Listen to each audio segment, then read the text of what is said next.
This meeting is being recorded. All right, Haley, thanks so much for joining.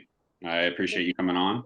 Um, First thing I want to ask is, if you don't mind, just kind of like give a general intro of yourself. Where you're from, what branch you served in, what you did in the military, that sort of thing. Sure, yeah. My name is Haley Champion. I'm an incoming sophomore at Princeton, class of 2026. And I'm from Jacksonville, Sneads Ferry, North Carolina. And I served 5 years on active duty in the Navy as a hospital corpsman. And I'm studying neuroscience and journalism at Princeton. Awesome.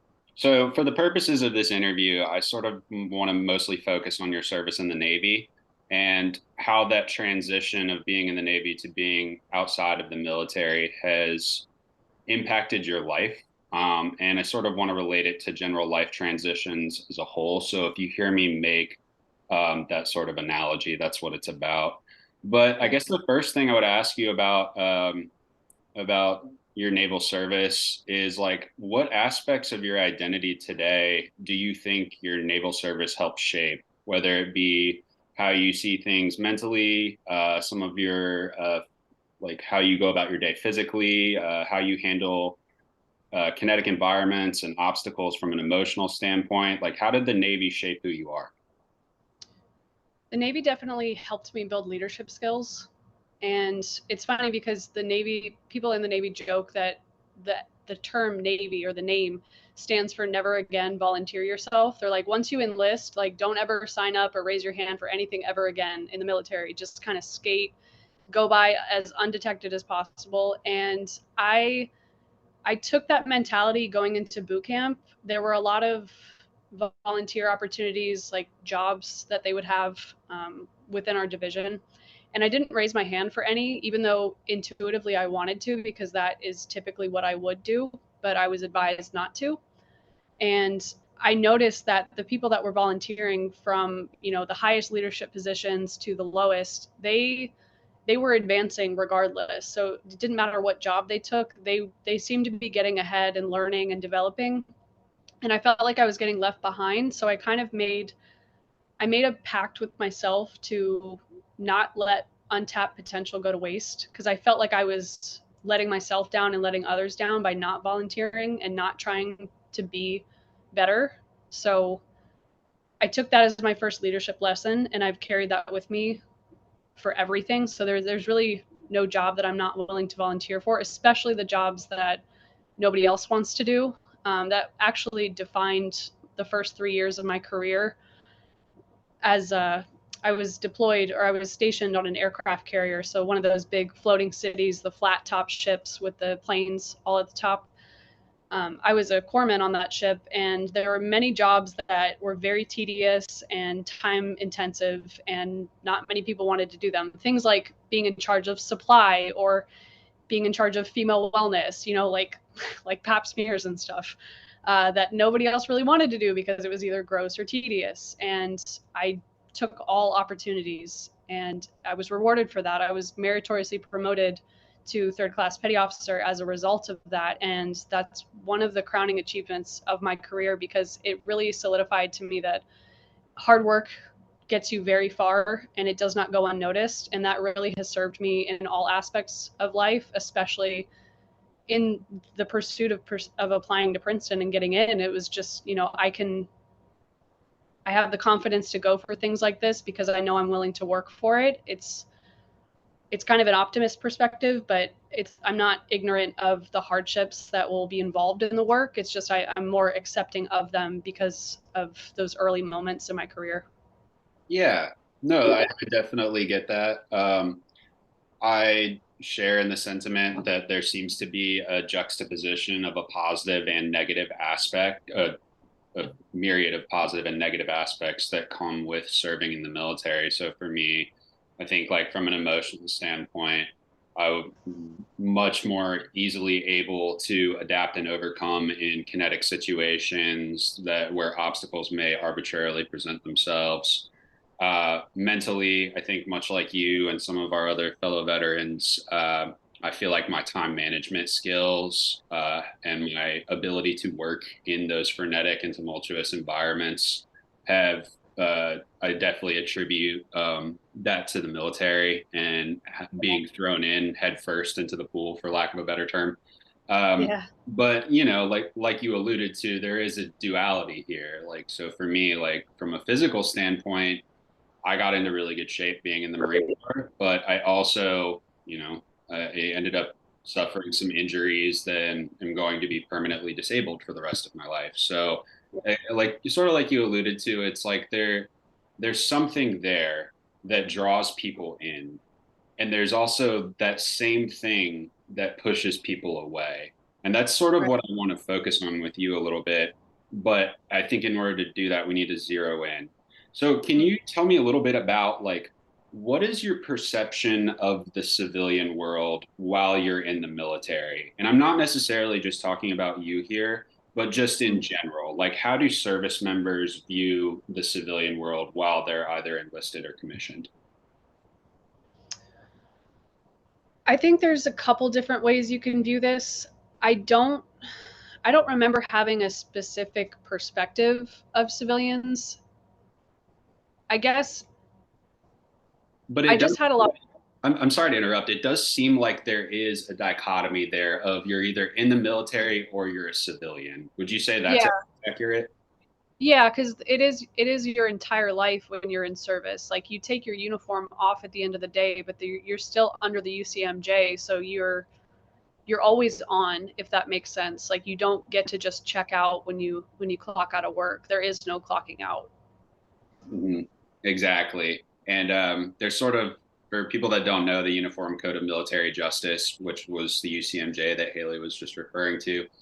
It sort of offers double jeopardy to service members. So if you get in trouble when you're off duty, off base, you can actually be charged both in a civilian court as well as a military court. So just that's sort of what she's alluding to there. But no, I agree. I think there's almost this, and I would be curious to hear what you have to say about this. There's almost this degree of darkness or the shadowy nature, like what's in your immediate, like tangible world. So you know that you live in the barracks with your friends, you live at work, you're constantly working, you hang out with your people from work. And so work sort of encompasses your whole life. And then there's this other thing that you hear about sometimes, but you never really feel a part of it in terms. And when I say that other thing, I'm talking about the civilian world. Would you say that was like sort of synonymous with your service, or did you have a different experience? No, yeah, there was definitely a stark contrast. I remember vividly the first time I came home after going to boot camp and A school. A school is the school that corpsmen go to in San Antonio, Texas, to learn how to become corpsmen. So my boot camp was 2 months long, and then my A school was 4 months. So by the time I got home, it had been about 7 or 8 months since I had left home, and I joined the Navy at 17. So you know, it was the first time I'd really been away from home. So when I came back and I met with all my high school friends, it was very obvious to me that we no longer related to each other in many different ways. I couldn't have the same conversations with them that I was having with the people that I went to boot camp with or the ones that I went through A school with. And so I just started to notice that our worldview and our life experiences, like the things they cared about versus the things I was concerned with, they were very different, and they deviated the further into my career that I went. And a lot of times conflict would arise when trying to translate how things worked in the military. Like I specifically remember I was a part of one of my best friend's weddings, and there was the whole issue of like being able to go to the bachelorette party and the rehearsal dinner and the wedding itself. Whereas at the time I was stationed at a hospital, and even in the civilian sector, when you're working in a hospital not in a clinic, so like an inpatient sector, you're on 12-hour shifts, 3 days in a row, 2 days in a row. Um, you're not able to go about a normal. It's not a 9 to 5 basically. And on top of that, being a service member, we have to put in for vacation, and that may or may not get approved. So we don't have guaranteed time off, because even if we do have days of leave, which is what we call it, there's a chance that it won't be approved because we have other obligations like duty, or the civilian nurses are taking off at that time, or one of our other service members are off at that time. So there's a really complicated balancing act when it comes to navigating your life versus a little bit more like a higher degree of freedom within the civilian sector, and trying to translate that to my friends and family. That is where the most frequent source of tension would arise. Like, I couldn't make it to the rehearsal dinner, and my friend, she kind of understood, but the other bridesmaids didn't. And there was a lot of speculation. Like, they were kind of making it out to seem like I was making excuses or just straight up ditching. So because they couldn't understand or relate, it posited me in a negative light, which was something that was really frustrating, because here I am, like, trying to be a part. Like, I don't want to miss these things. And a lot of times in military service, you miss out on really big moments. And that's kind of just something that we've learned to compartmentalize. But when you are trying and something happens and it's legitimately not your fault, there can be some tension and friction that is pretty hard to deal with. Yeah. Yeah, it's interesting the contrast that exists between, and it's the contrast that you initially alluded to, between civilians and military members as we understand it, as military members and as now civilians. I do want to kind of revert back to something you said that I thought was funny, and I actually never heard during my time in the military. You said Navy stands for Never Again Volunteer Yourself. Yeah. That's pretty good. Is it safe to say, because I would say this is true of the Marine Corps, is it safe to say that in the Navy, people are generally dissatisfied with the quality of life? Like, within their service? Yeah, like I mean, is there a lot of disgruntled Navy enlisted personnel in the Definitely. military? Okay. Yeah. So same in the Marine Corps. And the reason I asked is because I noticed, despite this disgruntled nature, there's a lot of my friends who didn't get out. They stayed in. Yeah. And I'm sure you and your husband, who's also a service member, know a lot of people that are in a similar situation. So I guess my question is, from an emotional standpoint, why do people hesitate to transition? It seems like there's plenty of reasons to have qualms with the structure of the military and the way that it operates, and yet, despite the fact that it like seems to have a negative impact on a lot of people's like livelihoods and their happiness, they refuse to leave. So, like, why do you think that is? I wonder this a lot, because I do have a lot of friends who stay in, and I think it's because we get taught. I don't know if you noticed this when you were in your transition readiness seminar when you were getting out, but they really paint a negative light on the civilian world in terms of our ability to survive within it. They paint this scary picture of, like, oh, when you get out, like, you're not going to be able to survive, you're going to be homeless, like, insurance is so expensive, rent is so expensive, how are you going to get a job? Like, they So, don't dangle the carrot the same way that they do for you to stay in, like with re-enlistment bonuses. Like, they give you bonuses to re-up your contract, or they promise to send you to this great duty station, and then they end up sending you to the worst. It's just, they're really good at, I feel like, I don't want to say trapping, because I don't think there's this inherent malice to it, but there are considerable retention efforts that the same amount of effort is not applied in preparing us to get out. So I think they just do a good job of making it look like the grass is dead and brown on the other side versus greener where you stay. yeah, I would 100% agree with that sentiment. I always tell people, and I actually stole this from an older Marine, but it resonated with me so well that I just decided to plagiarize it. Um, Master Sergeant Brad Colbert from Generation Kill, for anyone who's seen that show. Oh yeah. I always say I spent 3 months learning how to be a Marine, 8 years being that Marine, and then 1 week learning how to be a civilian again. Yeah. And I think it's really unfortunate that there is that resistance there of a lot of our friends who choose to stay in, not because I don't think it's an admirable profession. And I know you won't take this out of context as a fellow veteran. I mean this with the most good faith that can be applied. I do think it's a very admirable profession, but I see how it impacts their livelihood, their mental health, and their general happiness. And yet, Right. despite this, they're willing to stay in for some sort of monetary reward. And I have to wonder if maybe I do want to push back a little bit on something you said. You said you don't think there's any malice in part of the higher ups in the command, but I do have to wonder if maybe there isn't at the very least a little bit disingenuous rhetoric being applied. I mean, they paint this process of getting out of the Marine Corps or the Navy or the Army or whatever branch of service you're in as this almost insurmountable mountain, and they don't make it very easy. I mean, as you know, the process of getting out is very complex. We have to get a lot of signatures all over base from a million different places while we're expected to be at work the Right. whole time. They're telling us, you're going to live homeless in a van down by the river, and Yep. it's just very difficult to make that transition. And I do want to ask, like, getting away from the tangible aspects, reverting back to what we were originally talking about with the emotional aspect, can you talk about how your transition was difficult, not so much in terms of checking out and the logistics of it, but more so like how it impacted your identity, if at all?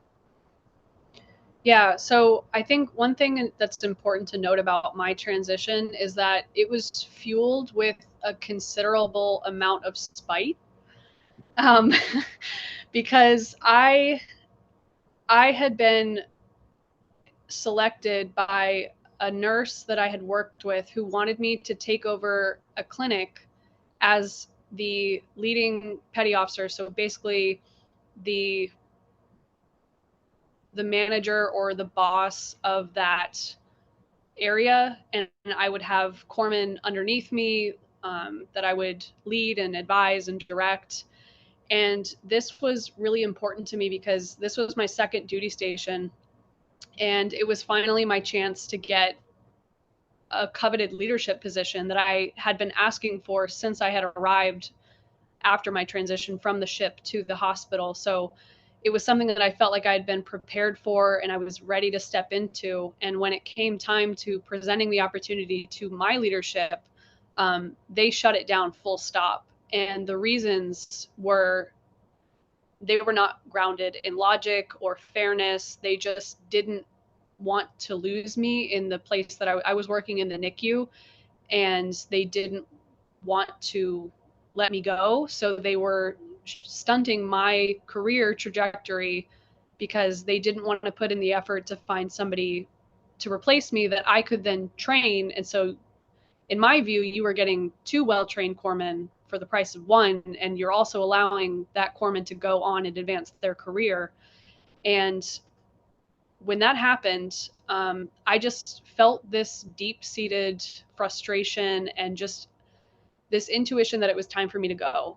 I had served 4 years at that point, and it's funny, I actually had completed 99% of my reenlistment package to do a second term. And all I had to do was pick the time and the place. But after this whole event went down, I gave it back and I said, I'm getting out. And it might seem like that was a rash decision, but this was all unfolding over the course of 6 to 9 months, if I remember correctly. Like I went on a small humanitarian aid mission, like a deployment in between this time. So that time away really gave me the ability to like look back on things and make the decision to get out. So this wasn't like a snap judgment. It was just kind of a boiling point because there had been other things going on.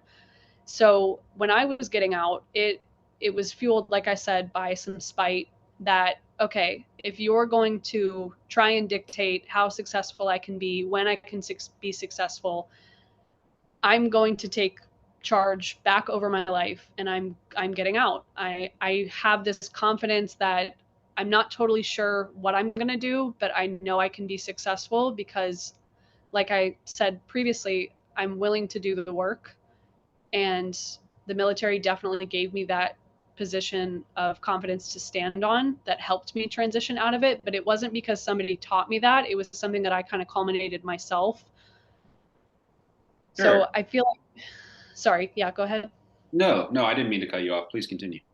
No, it's okay. But that still doesn't mean it wasn't difficult. So I was in a unique position of privilege when I got out because I was newly married and my spouse had decided to re-enlist.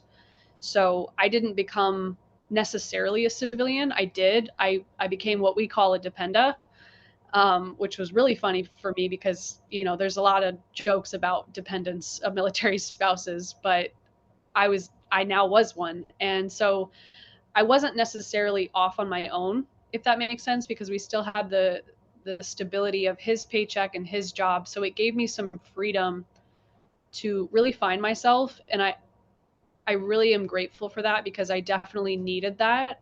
That first year out was difficult because I think something I didn't mention earlier when you asked why do people stay even though it's hard.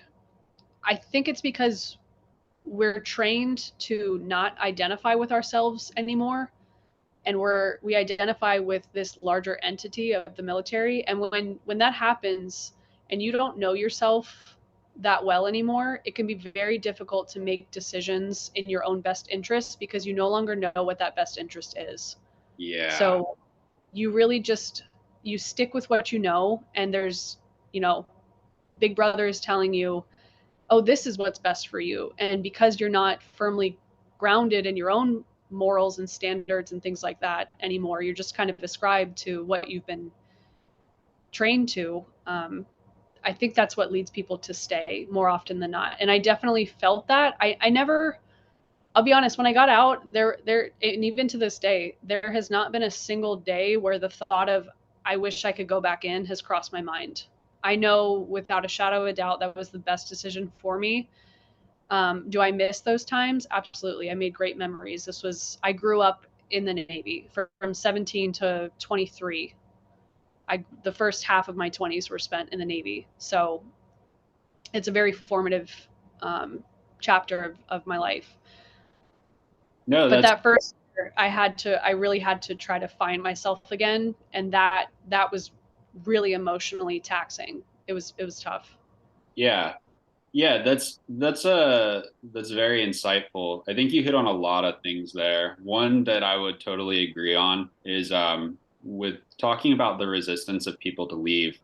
It almost seems like the cards are stacked against the service member. And what I mean by that is we join when we're in our late teens, early 20s, and as such, our cognition is still developing.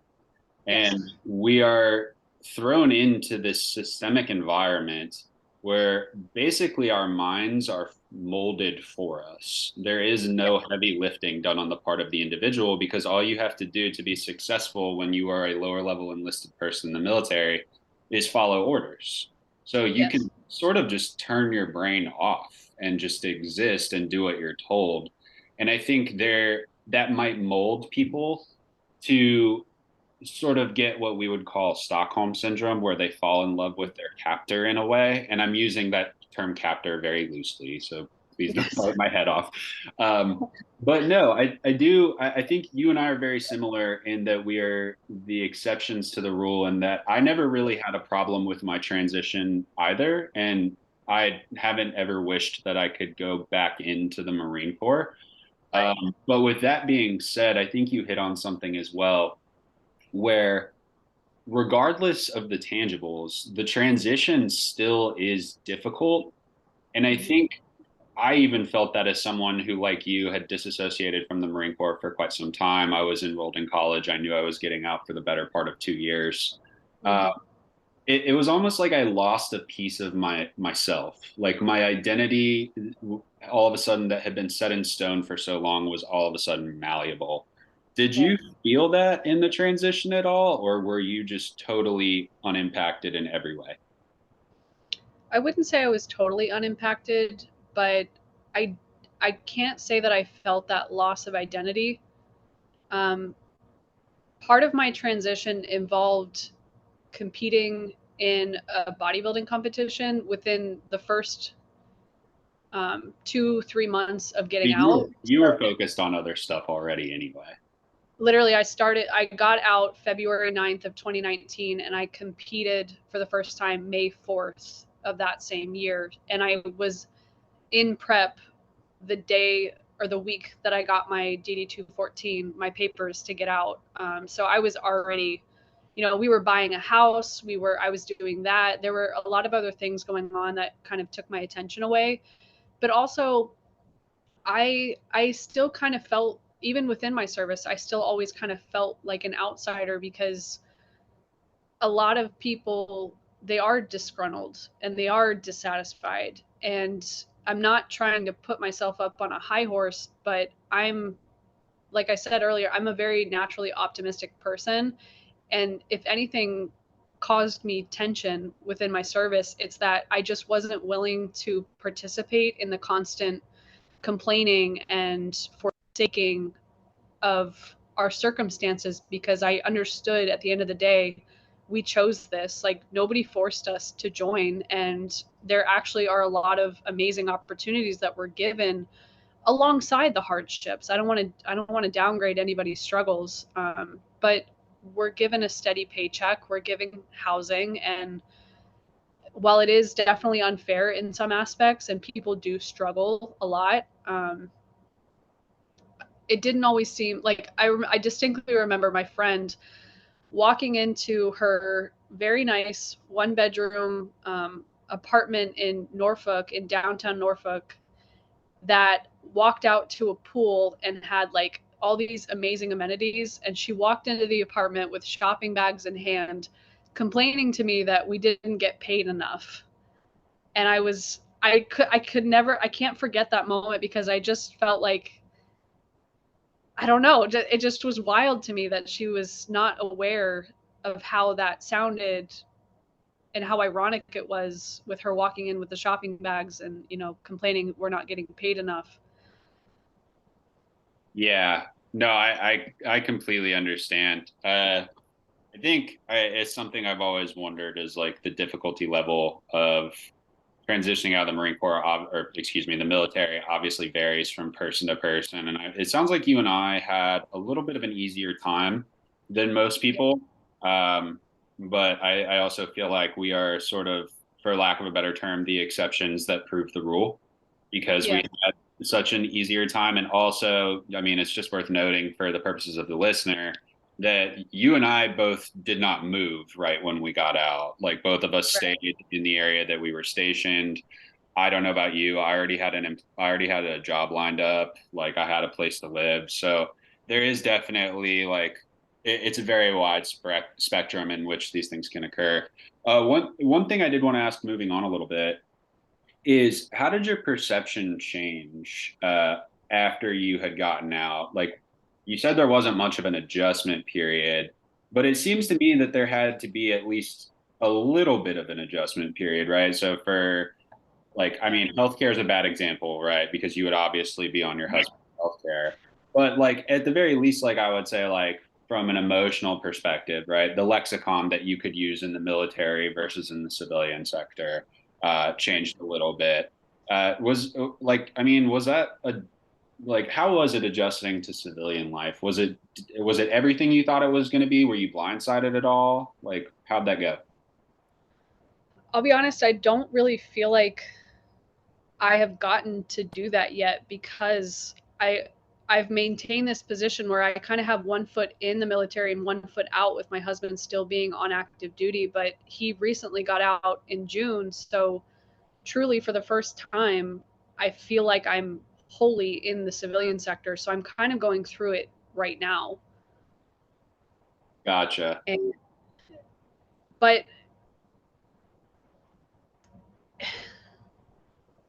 yeah, I don't know. I can elaborate on that if you want to touch on anything I just said, but I know I didn't give much. It's okay. So last thing, and I'll let you go. We've kind of touched on how there are people that stay in the military because they hate it, or not, excuse me, I misspoke. There are people that stay in the military despite the fact that they hate it. Seems to me that we have more information now than anyone in the military can offer them about what the civilian sector provides in terms of opportunities. But it also seems to me that a lot of them, even if we could help like enlighten them in terms of like what is potentially out there on the horizon for them, should they choose to leave this job that's having negative subsequent effects on their livelihood, it seems like a lot of them would still be resistant to change their minds. So Right. I guess like my final question is, do you think, I mean, they're sort of making decisions based off limited information right now. So do you think that providing more information to them would maybe guide them towards doing something that is better for themselves? Or do you think they would remain steadfast in their I'm going to stay in the military mindset? And why do you think people would make the decision that they would make? Sorry, I know that's a really loaded question. No. Nope. I think, and we talked about this a little bit earlier, the root of the issue is that the military member has become so detached from their sense of who they are that you can throw all the resources at them. But if they're not firmly rooted in what they want, their idea of success, what they want their life to look like, that will not make their decision process any easier because they will always be looking for external support to help them decide that versus looking internally. So, our process of getting out, our transition, all we do is talk about resources. There is no talk about personal development on how to establish your standards, what are your goals, who are you as a person. Like there's nothing in the more abstract realm that we're talking about to help the service member differentiate between opportunities. Because I mean, I'll take the decision to go to Princeton versus the other schools that I got into. They were all incredible opportunities, but I had to be the one to decide what was best for me, and ultimately nobody could tell me what the best decision was because I am the only person who has to live with my choices. And that doesn't mean that not other people are affected by my choices, but at the end of the day, when I come to the end of my life and I'm reflecting on that, and I know we're getting super meta and super like philosophical, but this is how I genuinely think. When I get to my deathbed, I'm the only one responsible for my life choices. And when you decide to take responsibility and look at it as this isn't happening to me, this is happening for me. I know that's pretty cliche, but it's really just deciding to take an authoritative stance on your life. But that's not something that's easily figured out, especially if it's been ingrained into your mind to remove yourself from the decision making process and just follow orders, which I feel like a lot of service members are, that we become used to that. So until that process of getting out and transitioning includes some personal development workshop, I think we're just going to continue to see that. And we're really just going to end up overloading people with choices because even though we have access to information, it's not the access that's critical, it's critical thinking to be able to differentiate between what's actually true for them and what's worthy for them. Nobody can teach you that. You have to use your lived experience and decide for yourself what success actually looks like. Interesting. So I'm actually gonna do a no-no and bring up a reference to a text that I'm using as a lens for this particular podcast. In Plato's Allegory of the Cave, which we've both read, he talks about how some of the prisoners would be resistant to that change towards migrating out of the cave. Do you think even if we made all of the reforms that we talked about, that you just talked about, and I'm not trying to trap you here, if you believe that, awesome. I would just ask that you provide a little nuance to it. But like, do you think that regardless of if those reforms are implemented or not, do you believe there are still people that would choose to forego their livelihood and their happiness to stay in the military for reasons of, I don't know, monetary stability or uh, consistency in terms of how they live their life, things like that? 1,000,000%, because look at, it's like trying to get people to eat their vegetables. They're at the end of the day could provide all the information of how good vegetables are for you, the benefits of eating them. They're just not going to believe you because of some sheer resistance to accept what's good for them. Because you haven't, it's kind of a two-part thing. resistant to change, and you may not be able to translate to them specifically in a way that connects with them. You know, you could tell one person the same piece of advice 1,000 times, and it's going to be that 1,001th time that they finally get it, because it really depends on the stage of life that they're at, how much experience they have, how many times they've gotten burned. You know, like, fool me once, shame on you, fool me twice, shame on me. So they're more willing the second time around to accept that advice. But oftentimes when people are getting out, you have no idea what stage of life they're in or how developed they are. You know, not to psychoanalyze them, but No, they're going to be resistant. I agree. It's we're asking people to make a decision based off limited information, because like you alluded to earlier, when we're transitioning out, the only evidence we have for what's on the other side for us, save our family and maybe some very close friends that we've probably lost contact with over the course of our enlistment when we've moved away, is anecdotal, and it's coming from the very people that don't want us to get out of the military, right? So you really do kind of have to buck the system in a way, a system which you have been conforming to and relied on for the past 4 years. And that's why I sort of asked that question in the way that I did. And I didn't mean it in a condescending way, but I just feel that there's so many people that get comfortable with where they are, and they exercise this degree of dogmatism that I mean, you could show them their future in a crystal ball and they could have made $1 million off Dogecoin or something, and they would probably still stay in the military. You know what I mean? Yeah. Yeah. Yeah. I look at it as like a toxic family dynamic, to where, like, I have an older sister and we did not have the best relationship growing up for probably like the first 18 years of my life.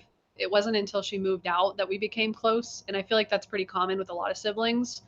But even at the times where I felt like she wanted nothing to do with me, if anybody ever said anything negative about me or to me, or tried to hurt me or tried to hurt her or said anything about her, I know without a shadow of a doubt that we would come flying in to defend one another without question. So it's like we didn't have a good relationship, but I still would defend her because she's family.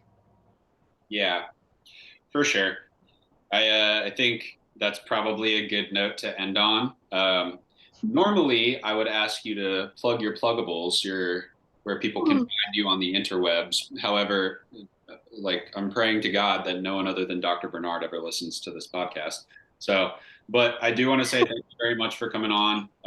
Best of luck with the rest of your moving. I know it's been a strenuous week. Hopefully you can chill out, and I will see you at the picnic on Sunday. Yeah, Sunday.